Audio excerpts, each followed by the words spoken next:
Oke, jumpa lagi dengan saya Denny Prasetyo. Pada kesempatan kali ini saya akan mereview sebuah OLT ya, perangkat OLT dari HSGQ.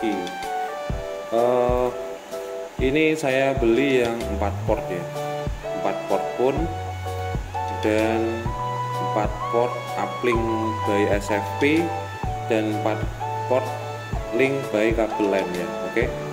Nah, di sini untuk bagian depannya kita bisa lihat ya, ada port NMS juga, fungsinya untuk meremote OLT nya sendiri. Terus ada port konsol, ini nggak pernah saya pakai ya konsol ini. Oke, untuk bagian atas seperti ini ada logo OLT seperti ini ya, dan merek HSGQ. Bagian samping kiri ada kipas ya, ada 2 kipas. Ini kipasnya cukup berisik ya, tapi nggak begitu powerful saya kira.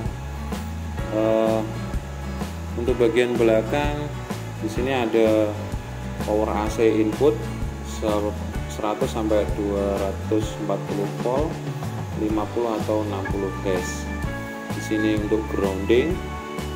Untuk bagian sini ada DC input ya. Ini bisa kita input menggunakan power DC 48 volt seperti itu ya.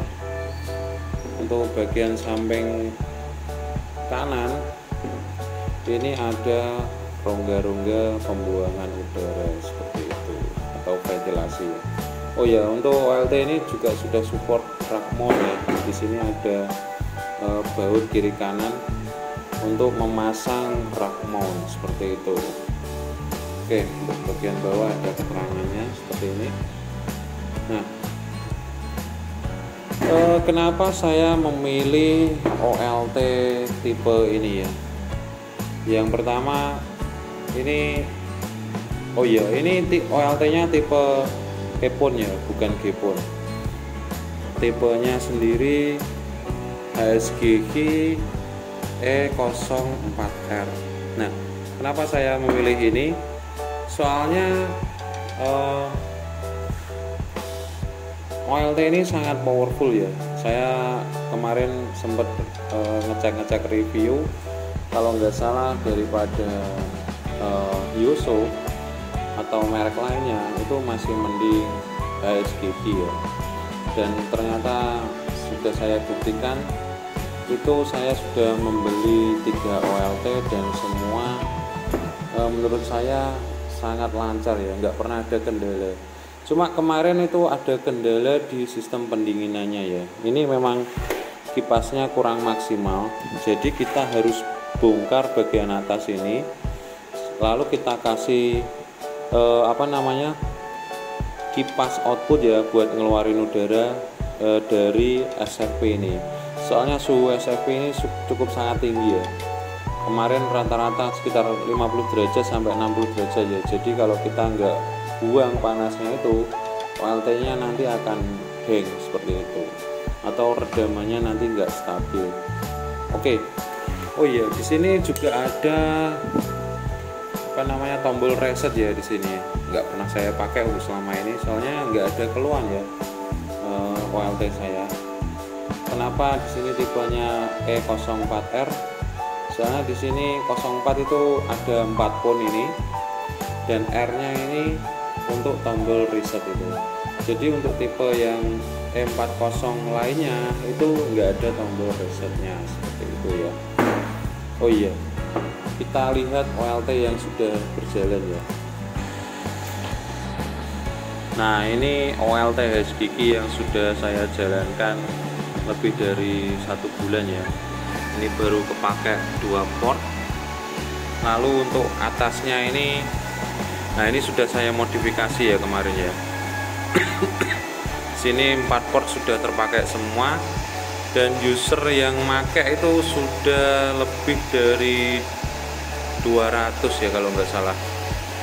Jadi ini kalau nggak kita kipas, ini suhunya pasti melonjak tinggi. Untuk sekarang ini nggak terasa hangat sama sekali ya, soalnya masih pagi. Terus kipasnya ini saya kasih kipas yang high speed. Nah seperti ini ya. Oke, kita lihat Untuk cara settingnya nanti akan saya buatkan tutorial di video selanjutnya ya. Jadi jangan lupa untuk subscribe video saya supaya kalian nggak ketinggalan tutorial-tutorial selanjutnya. Oke. Nah, di sini kenapa saya taruh kipasnya di sini? Soalnya di bagian bawah sini itu ada tempat XFP ya. Nah, seperti itu. Itu yang harus fokus kita buang panasnya. Soalnya kalau untuk prosesornya sendiri itu aman ya, nggak terlalu panas. Tapi untuk port XFP ini karena dia memancarkan laser yang begitu kuat selama 24 jam non-stop, jadi kita harus memberikan pendinginan pada perangkat XFP ini. Nah, kalau di sini kenapa belum saya kasih kipas? Karena ini baru terpakai 2 port ya. Ini aja udah lumayan anget ya. Suhunya sekitar 30 derajat. Itu kalau pagi. Kalau siang biasanya sampai melonjak ke 40 derajat ini.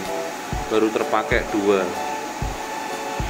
Ini sebenarnya kalau nggak dipakai mending dilepas ya, tapi karena aku males nyimpennya ya tak tancepin aja. Tapi ini malah menambah panasnya rumah SFP-nya ya. Oke, nanti kalau rencananya sudah terpakai 4 port atau semua port terpakai, pasti akan saya tambahkan kipas di atasnya seperti itu. Oke, ini kalau di total ya sudah 200 pelanggan lebih ya. Soalnya kan ada 6 port ini totalnya ya. Nah, oke, balik lagi ke studio ya. Maaf, ini studionya sama server berdekatan ya, jadi agak berisik gitu. Oke, untuk OLT nya sendiri ini support layar 3 ya, jadi kita bisa menggunakan fitur VLAN. Misalnya kita mau memancarkan 2 SSID ya, misalnya untuk hotspot sama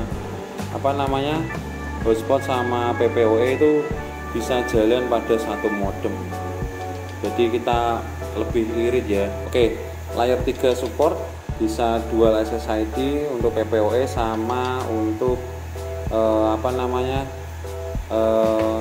hotspot ya.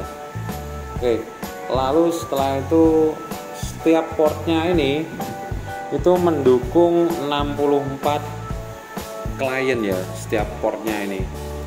Jadi satu pun 64 klien, kalau 4 pun itu totalnya 256 klien seperti itu.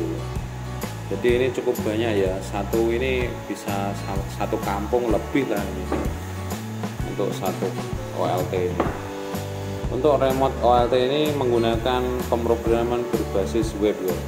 Jadi kita cukup gampang, tinggal kita sambungkan perangkat kita ke OLT, lalu nanti kita bisa remote menggunakan Chrome atau software browser lainnya seperti itu. Untuk uplink-nya ini support 100 atau 1000 M ya. Untuk uplink-nya ini. Nah, di sini uplink-nya ada 2 tipe, bisa menggunakan SFP ataupun menggunakan LAN ya.